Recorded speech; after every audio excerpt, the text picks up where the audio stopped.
Welcome back to The Heat. We're talking about the rise of the far right in Europe. Joining me now from San Francisco is Cecile Alduy.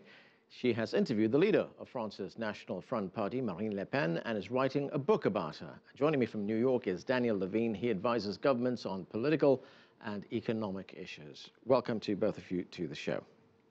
Thank you. Thank you. Cecile, let me start with you. We've seen the rise of the far right in Europe, and to what extent do you attribute this rise? I mean, they're rapidly gaining support, especially in countries like France, and as we mentioned, you spoke to Marine Le Pen, who is the leader of the National Front in France. Are they gaining some element of respectability and acceptance now?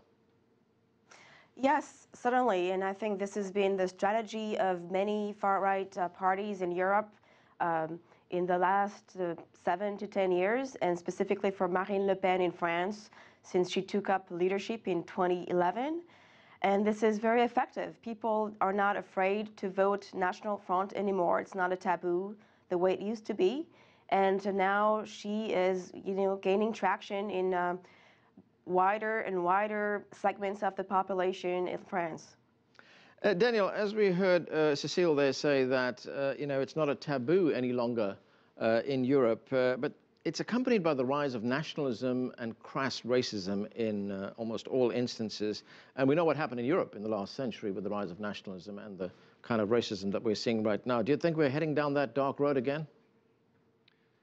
Well, I don't want to overuse the word, fascism or Nazi imagery a little too quickly. You don't want to abuse those terminologies, but you certainly see that it is becoming socially acceptable to evoke overtly racist imagery and xenophobic imagery. We had in France, Cecile will be familiar with this, last year, the association of the Justice Ministry with very racist imagery that became very mainstream, even if it was on the surface condemned by the party. You see in Hungary an extremely racist, xenophobic party rise to the top, Fidesz party, and the only thing that keeps it from being viewed as more racist is there's someone even to the right of it, the Jobbik party, which could describe as Eurofascist, together with Golden Dawn in Greece. So yes, I think it's becoming more mainstream and more acceptable.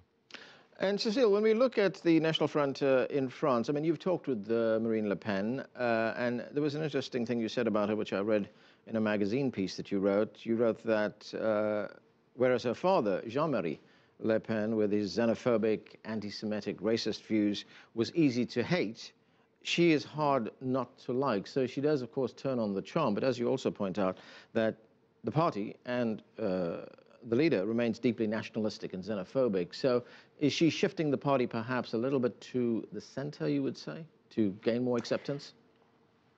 I don't think so. Unfortunately, there's a discrepancy between what is in her agenda, her political platform, and the image that she is projecting forward to gain more acceptance. So as a person, she's very likable. She has a great sense of humor. She's a down-to-earth mother of 3 children. She can talk to you about the price of school supplies and, pizza takeout. But when you look specifically at the political agenda, it has not changed since her father left the party. What has changed is the image, the rhetoric, and the way in which she has been able to also capture some progressive vocabulary, such as, for instance, attack Islamists for being homophobic or misogynist. So taking on a progressive agenda of defending women's rights and gay rights, when you look into the details of her agenda, she remains very much a far-right party.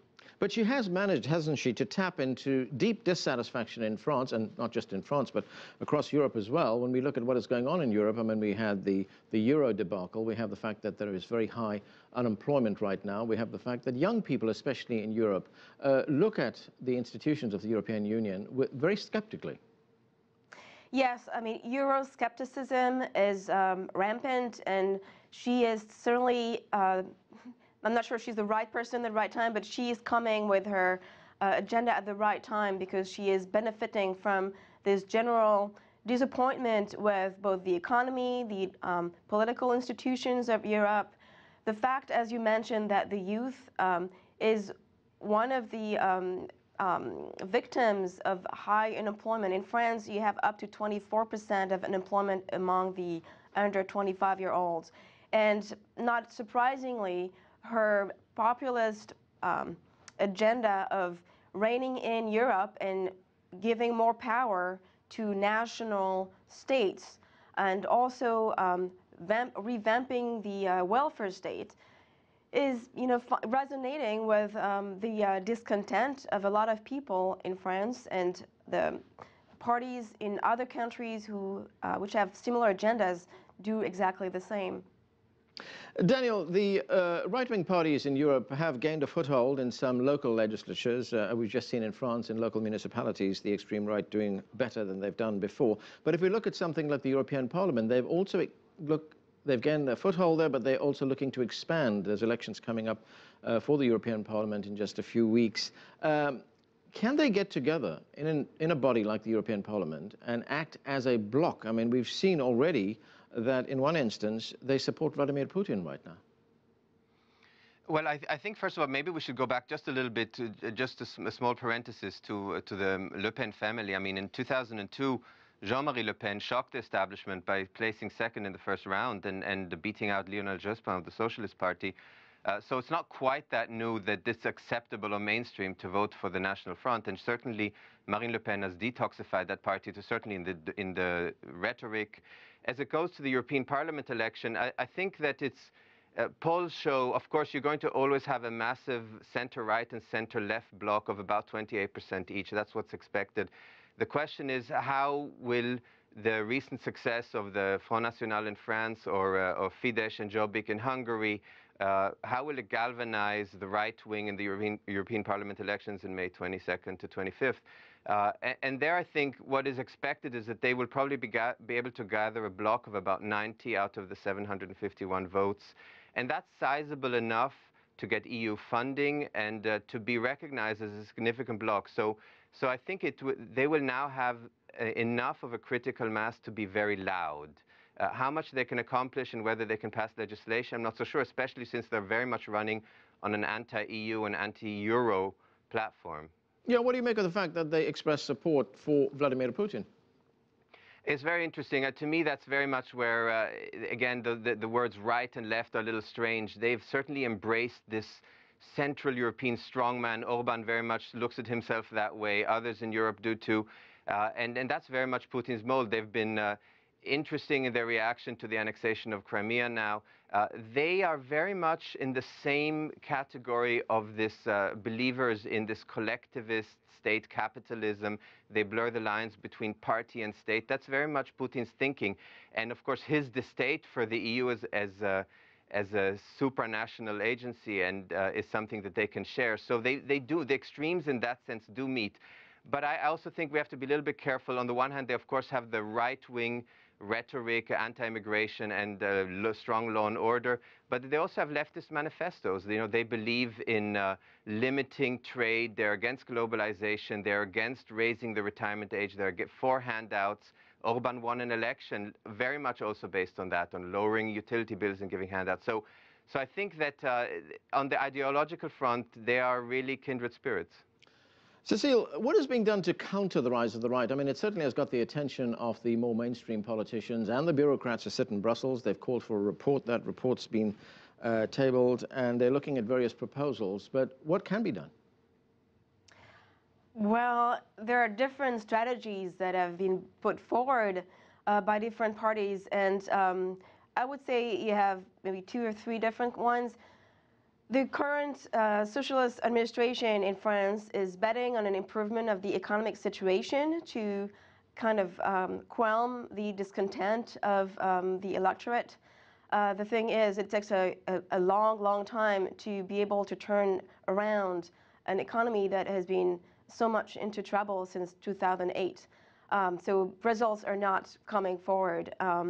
The other thing that has been done more on the right side of the political spectrum is to actually tap into the pet issues of the National Front Party, which are immigration, insecurity, Romas, topics that seem to be important to voters even though immigration has not really changed over the last 10 years.